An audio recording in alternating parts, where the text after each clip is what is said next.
hope you've been taking a great opportunity to get some great reflection as we've been looking through this series, Whose Kingdom Am I Following? Now, there's been some great stuff in this series, and I hope this has been not a series of shame, but a series where you could do some really great reflection. I hope you made some really great connects or reconnects with God as you've processed that and reflected that. Well, as we begin today, let me ask you a question. Have you ever had a strong conviction or wanted to change something in your life? Like you decided maybe around New Year's, maybe just in life, you just said, I want to change something. Maybe it's lose some weight, get some exercise, make more intentional conversations, maybe stop doing a bad habit. Like you've had some convictions like, yes, this is what I'm going to do. Now, if you want to look back and think about when were those successful and when were those not successful? And I really invite you to think about maybe a little bit more on what happened when they weren't successful. Now, I'm not saying this happens all the time, but usually when things are not successful and things that we want to change, it's sometimes because we leave an exit ramp open. Or another way of saying it, we leave an opportunity to go back to our old ways or to go back to what we're used to or to kind of get drawn back to the thing that we wanted to change. Well, I invite you as you think about that question, think about how does that work in your life? What has prevented you from changing the things that you wanted to change in your life?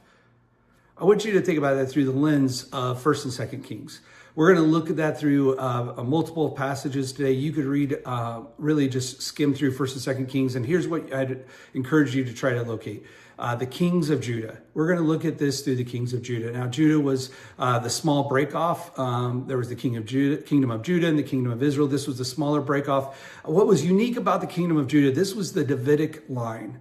So when there was a promise that God would bring people through David's line, this was David's line.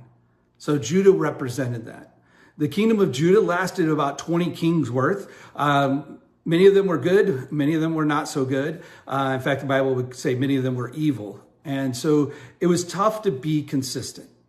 They just struggled with consistency because they had these two different things, as we're going to discover, that they were warring over. They were fighting internally, not warring on the outside, but fighting internally with.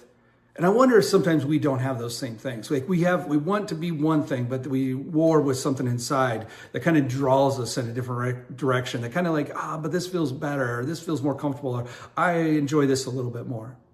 Well, let's look at 1st and 2nd Kings, and we're going to read through just 4 or 5 of these kings here, just to give you a kind of an understanding. We can unpack it a little bit and see what we can bring forward.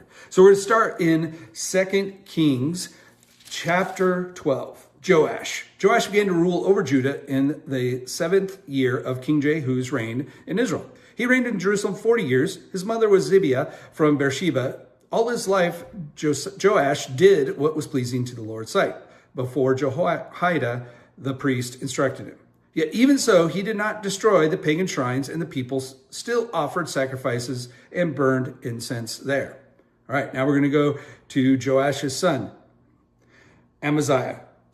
In chapter 14, Amaziah, son of Joash, began to rule over Judah in the 2nd year of the reign of King Jehoash of Israel. Amaziah was 25 years old when he became king, and he reigned in Jerusalem 29 years. His mother was Jehoiada from Jerusalem. Amaziah did what was pleasing in the Lord's sight, but not like his ancestor David. Instead, he followed the example of his father Joash. Amaziah did not destroy pagan shrines, and the people still offered sacrifices and burned incense there. All right, we got a couple more. See if you can find the theme. Uzziah, son of Amaziah, in chapter 15, began to rule over Judah in the 27th year of the reign of Jeroboam II of Israel.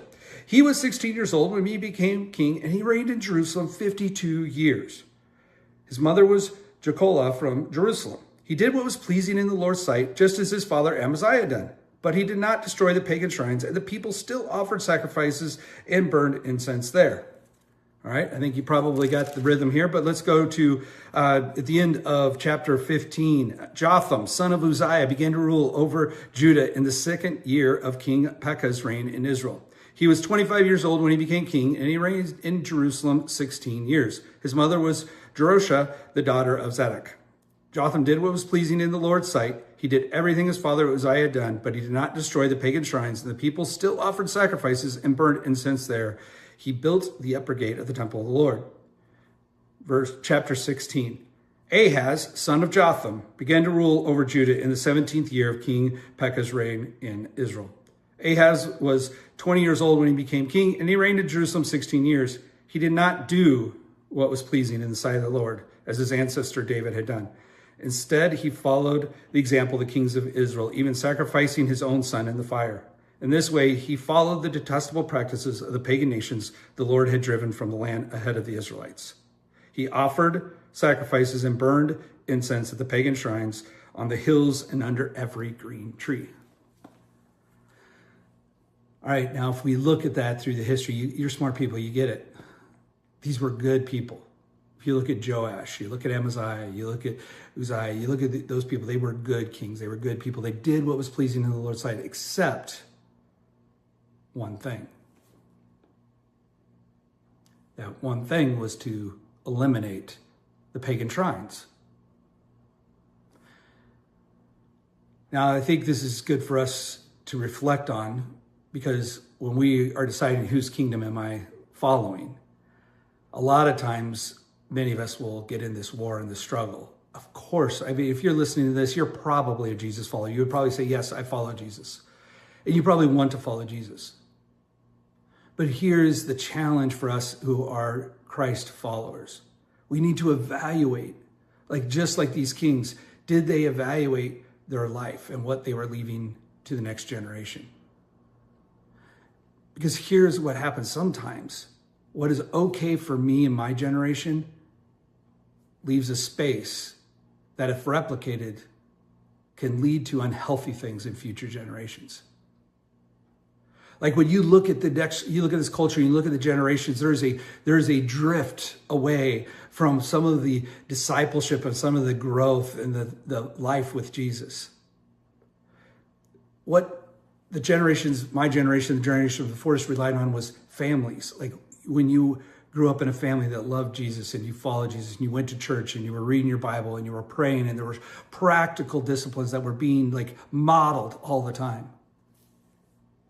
Now, I'm not saying it needs to become legalistic, but I wonder what disciplines, what things do we say, hey, we don't need to go to church all the time and we're still could follow Jesus and everything's still good.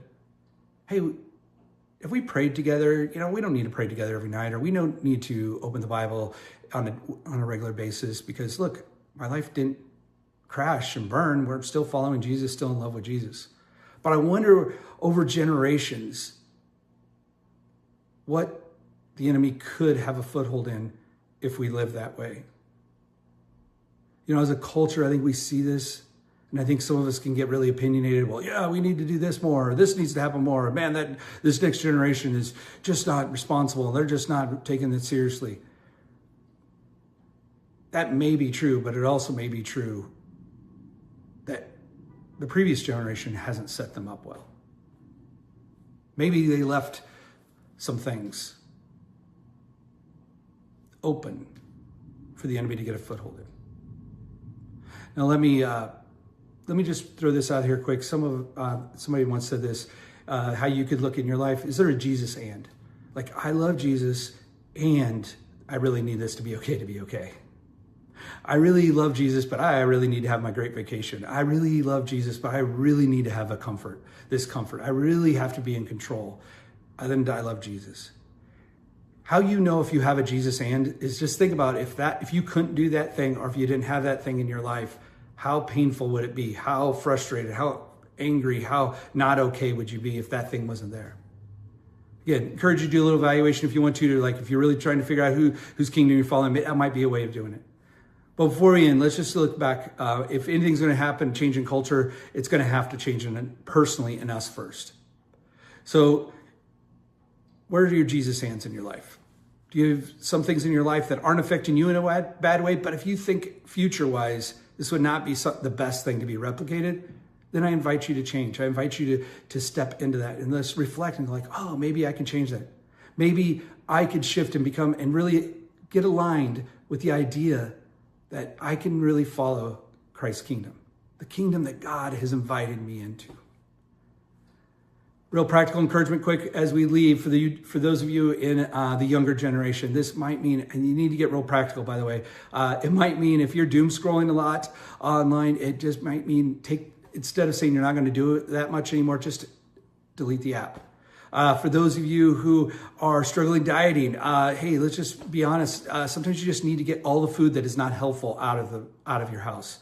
I encourage you to think about what are some of those steps you could make that just would take away the exit ramps, take away the opportunities to get lulled back. If it's a bad relationship, block the number.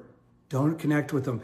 Again, find your way, discover what you need to not get drawn back, not get drawn into this dual world that can exist, but instead live for the kingdom of God.